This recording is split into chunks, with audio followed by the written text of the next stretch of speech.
Is this normal? This is something that happens anytime, at any place, to anyone.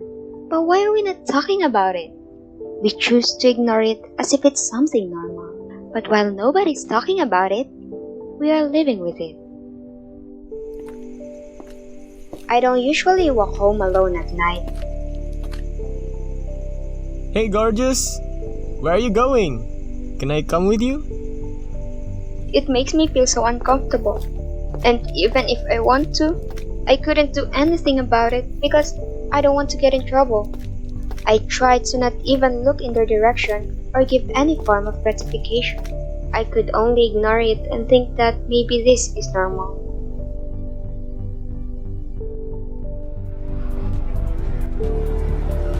Happy birthday! Nice party you have here. The party is pretty cool, and everybody's having fun. I was too, until I felt Stella's eyes on me. She was looking at me a little too weird. It made me feel uncomfortable. Why is she staring at me like that? Did I do something wrong? But before I knew it, she was already touching me. I hated it, and I didn't know why she did that. What are you doing? Come on, we're friends. Let's have some fun. I know you like it. You don't get to touch me just because we're friends.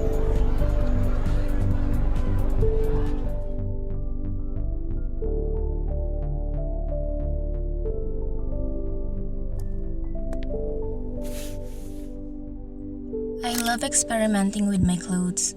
It makes me feel comfortable in my skin. The concept of going through material after material just to find the one that perfectly suits me.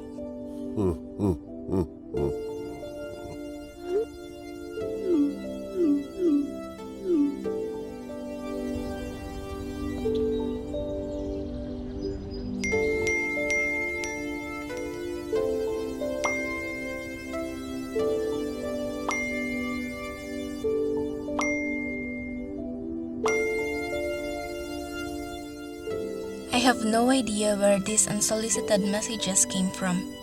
Me wearing clothes that do not fit the norm is not an invitation for these people to throw their harsh and crude opinions on me. They barely even know me.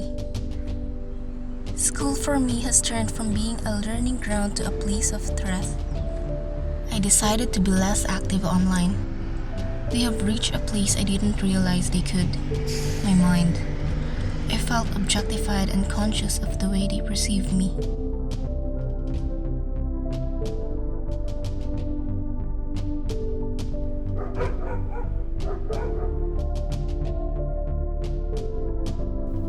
Nat, do you like playing toys? Yes, Papa. Why don't you play with Papa?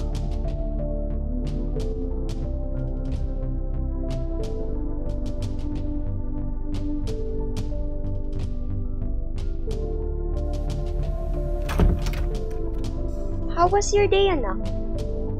Papa and I played a game, Mama. It was so fun.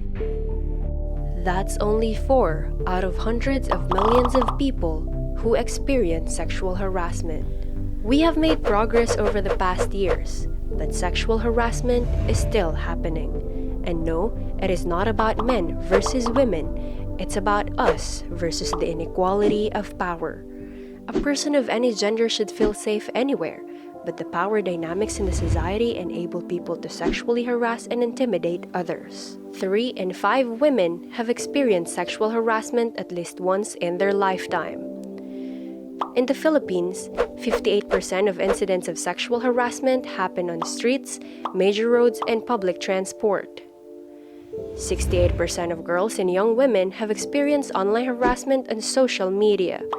And although the vast majority of sexual harassment is perpetrated by men targeting women, men still experience sexual harassment.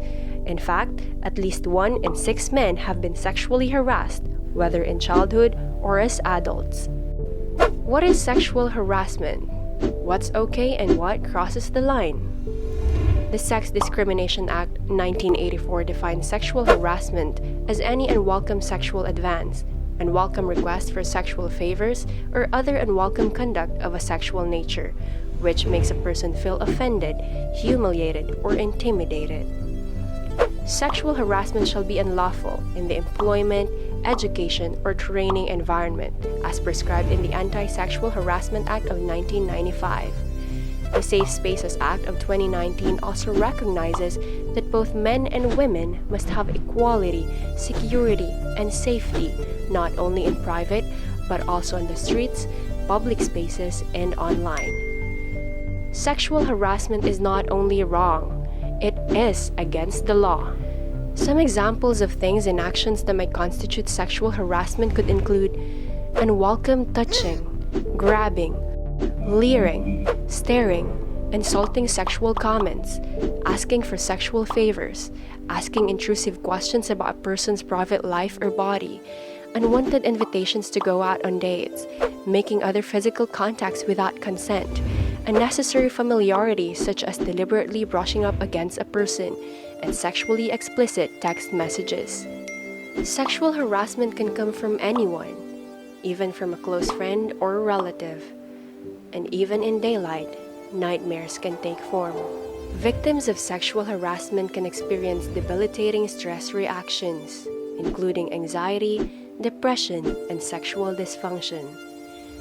These people could feel trapped, guilty, and afraid.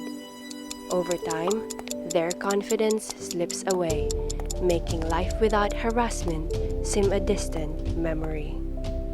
Schools, public health, authorities, businesses, community, and you can work together to stop sexual harassment from happening. It's about learning and understanding the root cause of this issue. It's about promoting actions and behaviors for equality and respect. It's about implementing bystander intervention training so that people would know when to stand up and speak out. It's about creating safe spaces so women and other victims will have the courage to speak out.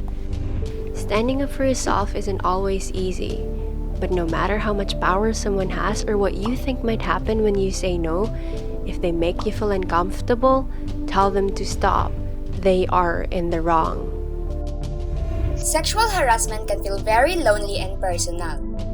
But don't be afraid of getting help or be trapped in thinking of what might happen if you tell someone you trust. Because by talking about it, we can end the stigma. You have to remember that regardless of the circumstance or how long it's been happening, it is never too late to stop it.